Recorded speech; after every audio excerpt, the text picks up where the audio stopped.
नमस्कार, मैं हूं इम्तियाज़ अहमद और इस वक्त हम मौजूद हैं दरभंगा शहर के लहरिया सराय स्थित धरना स्थल पे। मेरे पीछे आप देख सकते हैं कि इस वक्त दरभंगा राजद जो टीम है उसके द्वारा एक दिवसीय धरना दिया जा रहा है। धरना जिस कारण दिया जा रहा है उसके बारे में मैं आपको बता दूं कि पिछले ही दिनों दरभंगा के बहादुरपुर क्षेत्र अंतर्गत पुरखोपट्टी गांव से दो नाबालिग लड़कियों की मौत का मामला सामने आया था, जिसके बाद से ही उस मौत को लेकर के तमाम तरह की जो है वो चर्चाएं शुरू है। जो आरोप लग रहे हैं कि ये मौत जो है एक हत्या की गई है, दुष्कर्म करके हत्या की गई है, लेकिन इस मामले में अब तक जो पुलिस प्रशासन और ज़िला प्रशासन की तरफ से कार्रवाई की गई है उसमें हत्या जैसी बात सामने नहीं आ रही है। इसी को लेकर के पिछले दिनों लगातार अलग अलग राजनीतिक संगठनों के द्वारा जो है इस मामले को लेकर के धरना प्रदर्शन का काम जारी है और प्रशासन और सरकार से मांग की जा रही है कि इस मामले की निष्पक्ष तरीक़ा से जांच हो और जांच करके जो तथ्य है, सही तथ्य है, उसे बाहर लाया जाए। क्योंकि इन लोगों का मानना है कि ये नॉर्मल घटना नहीं है, ये नॉर्मल मौत नहीं है, बल्कि ये एक हत्या है, दुष्कर्म करके हत्या की गई है। चूँकि दो लड़कियों की लाश तालाब से बरामद हुई थी, जिसके बाद से ही ये चर्चा जो है वो गर्म है पूरे ज़िले के अंदर और लगातार इस मामले को लेकर के खबरें बन रही हैं। तो आइए इस बीच हम आपको सुनाते हैं कि राजद से जो है पूर्व विधायक बहादुरपुर प्रखंड के भोला यादव इस धरना में शामिल हैं। वो क्या कुछ कहते हैं इस पूरे मुद्दे के ऊपर, वो हम आपको सुनाते हैं। पुरखो पट्टी का जो मामला है वो पूरे दरभंगा ही नहीं पूरे बिहार को झकझोर के रख दिया है। हाथरस कांड को लेकर के इतनी हाय तौबा की गई, लेकिन उससे बड़ा ये कांड है।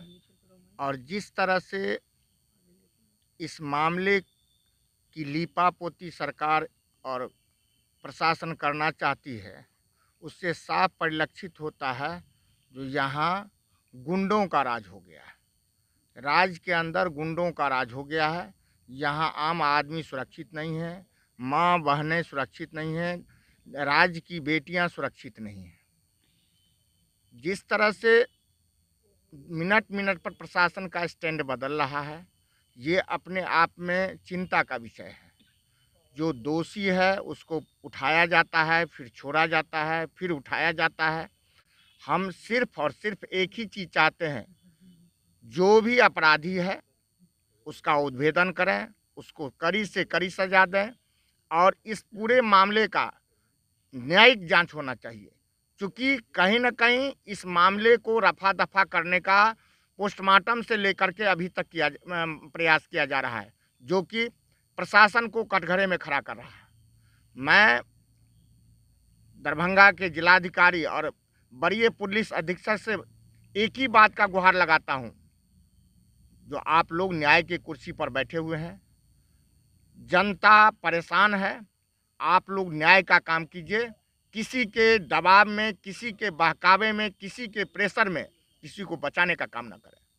आज आप लोग धरने पे हैं, आप लोगों पे भी सवाल उठ रहे हैं कि मामले को करीब जो है 10 दिन से ज़्यादा बीत गया है, आज आप लोगों को याद आई है, ऐसा क्यों? जी नहीं, हमारी पार्टी और मैं, हमारे लोग लगातार इस मामले को उठा रहा हूं। मैं पीड़ित परिवार के घर भी गया था।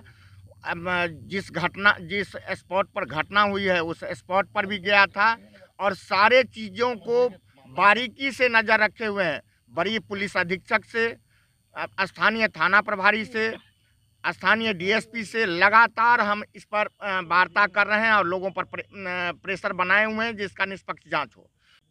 पोस्टमार्टम में जिस तरह से लिपापोती है, उस लड़की का ब्रेस्ट काटा हुआ है, कहीं पोस्टमार्टम में जिक्र नहीं है।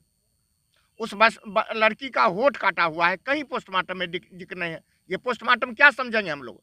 कहीं ना कहीं पोस्टमार्टम भी प्रशासन के दबाव में डॉक्टर गोल मटोल लिख करके रख दिया है।